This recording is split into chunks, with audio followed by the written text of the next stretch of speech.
Spain calls on Cuba to immediately release Spanish journalist Camila Acosta, who was reporting on mass protests in the communist-ruled island. Acosta has been writing for Spain's ABC newspaper and uploading photos to social media. NTD's El Rhodes brings us the latest on this.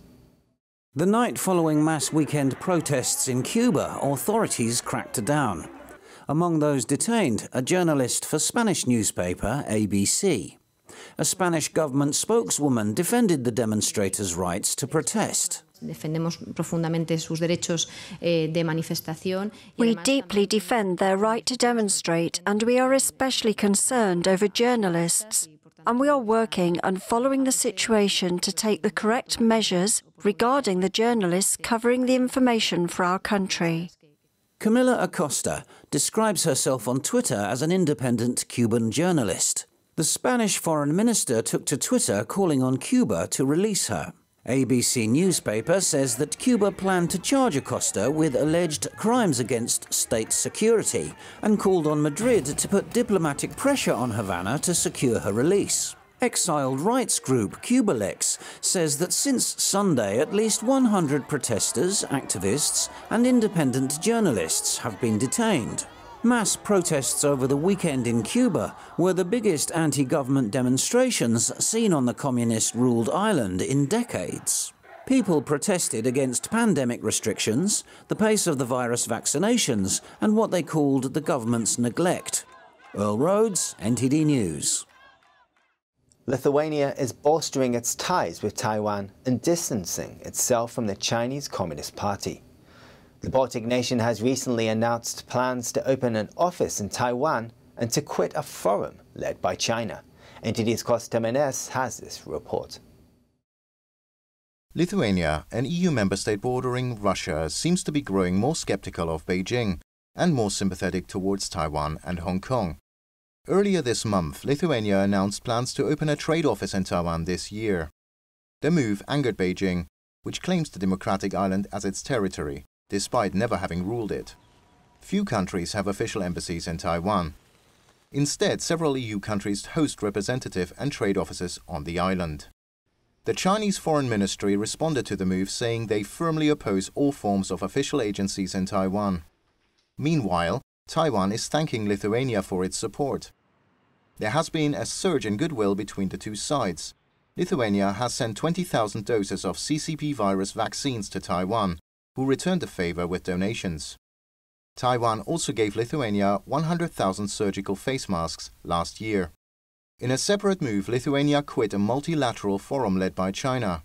The so-called 17+1 group took shape in 2012 to deepen China's ties with Eastern Europe. But the program has fueled concerns in Western Europe. Many fear Beijing is seeking to divide the continent. Lithuania has asked other EU members to follow and step out of the pact as well. And the country has done more than that. It has also designated the Chinese regime's abuses against Uyghurs as genocide. Beijing dismisses the claims as outright lies. Lithuania is also looking at opportunities for Hong Kongers wanting to leave the region. That's as they face increasing political pressure due to Beijing's sweeping national security law. Hong Kong media Stan News reported that Lithuania is considering offering simplified immigration procedures for Hong Kong residents. Beijing doesn't seem happy about Lithuania's recent moves. Chinese state-owned media Global Times says, as such a small country, Lithuania is inviting big trouble. Costa Menes, NTD News. A pro-Western candidate has won the snap election in Moldova. Maya Sandu fought on a platform of anti-corruption in a nation that has been dogged by instability and corruption scandals in recent years. NTD's Eddie Aiken brings us this story. Pro-Western Moldovan President Maya Sandu's PAS party won the country's snap parliamentary elections on Monday on a platform of fighting corruption and carrying out reforms. Sandu hopes to win a majority in the 101-seat chamber to implement reforms she says were blocked by allies of her pro-Russian predecessor Igor Dodon. After the counting of over 99% of the ballots, only 3 political forces will be represented in the new chamber, data showed. PAS had 53% of the vote, while its main rival, Dodon's Socialists and Communists bloc, had 27%. The party of a businessman convicted of fraud and money laundering received 6% of the vote. He denies wrongdoing.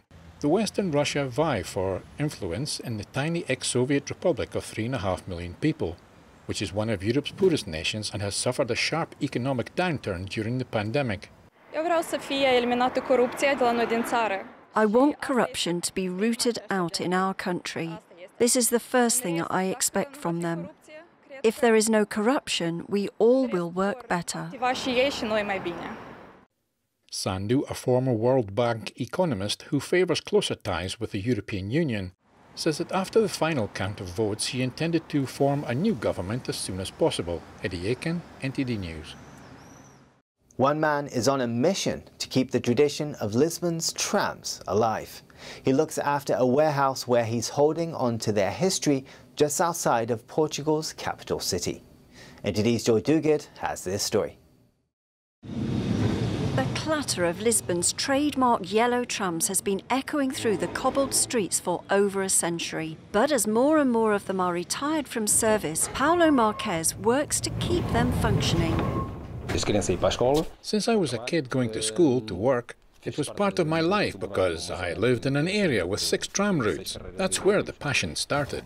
Away from big crowds, Marques has been collecting and restoring old rusty trams since 1996. When I bought the first tram, people asked me, "What do you want that for?" They didn't really care, but there is more respect now because the tram became Lisbon's symbol. The historic trams have been transporting Lisbon residents up and down hilly streets since 1901, and even though their numbers are shrinking, they're still popular. Before buses and trains started to dominate the city's transport system in the 1950s, hundreds of trams trundled over 60 miles of track. Now, just 50 of the historic vehicles are left. Anyone who comes here, whether they like trams or not, is dazzled by the collection. Collectibles are usually small, not life-size, old cars. Many people have them, but this is unique. It's unique. With little resources and equipment, Marques and his associates often repair the trams with their bare hands. Marques also owns a train-themed restaurant in downtown Lisbon. His ultimate goal is to open a tram museum. Joy Duguid, NTD News. A German girl is seeing her followers on Twitter skyrocketing for posting pro-Beijing comments. But analysis suggests the majority of her so-called followers are fake and linked to China's propaganda strategy. NTD's El Rhodes has the details. 21-year-old German college student Navina Hayden gained tens of thousands of followers on Twitter in just a few months. She often tweets pro-Chinese Communist Party, or CCP, remarks, for example, saying Xinjiang's re-education camps don't exist and calling Hong Kong protests riots. According to German-based international broadcaster DW, the girl claims to be a friend of China. German newspaper The World suspects the majority of her followers are Chinese cyber armies and bots. That's based on their data analysis of her Twitter account. They even used Hayden as an example in a report titled China's Secret Propagandists. The girl disagrees, saying she will sue the media. The World's data analysis revealed that the growth in her followers overlaps with the time period she made the pro-CCP posts. This is especially true for the past year. She often tweeted pro-Beijing remarks, and her fans grew tremendously, from a few to more than 26,000. The World's research finds many of her followers are new accounts and will selectively retweet her pro-CCP posts. Some retweeted the same posts thousands of times in just a few days. CCP mouthpiece Global Times is also backing Hayden. They are saying the purpose of the research is to defame China and those people who are willing to stand with Beijing. Taiwanese media Liberty Times also reported on Hayden, who quoted the report on her Twitter with the comment, "Taiwan is not a country." Earl Rhodes, NTD News. A diver in Greece made an unexpected find. Hundreds of seahorses in a lagoon so polluted that fishermen can no longer catch anything. Experts warn the colony of threatened species could die if actions are not taken quickly to repair the damage. NTD's Joy Duguid brings us more. A rotten egg odour fills the air above the Itoliko Lagoon in western Greece. Beneath the surface of the murky waters lives a colony of seahorses. Local diver Labros Karelos contacted experts after making this surprising find. It was the first time that I had spotted seahorses, and they were in a place that I least expected. Local fishermen say the lagoon once teemed with sea life. Improper agriculture and industrial practices have damaged it to the point where fishing is no longer possible. When I throw my live bait in, when it reaches 5.5 meters, it dies, and not only does it die, but there is no living organism down there to eat it. Seahorses are a protected species in Greece, harmed by overfishing and pollution. Large colonies are a rare find. Experts warn that actions need to be taken quickly to protect the ones in Aitoliko. Seahorses can die within 8 hours. It does not have a stomach and must eat all the time. If the hydrogen sulfide increases, if there is an abrupt inflow of fresh water and the waters change, then, in this case, we could lose them. A government-funded study is now underway to repair damages done to the Aitoliko Lagoon. Joy Dugid, NTD News. That's the news for today, and thanks for tuning in. I'm Stuart Lees.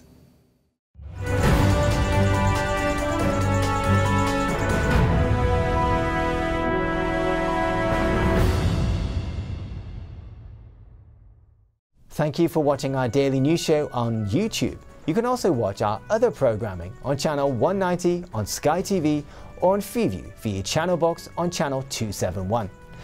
In the meantime though, please give this video a like and hit subscribe to our channel. Have a good day.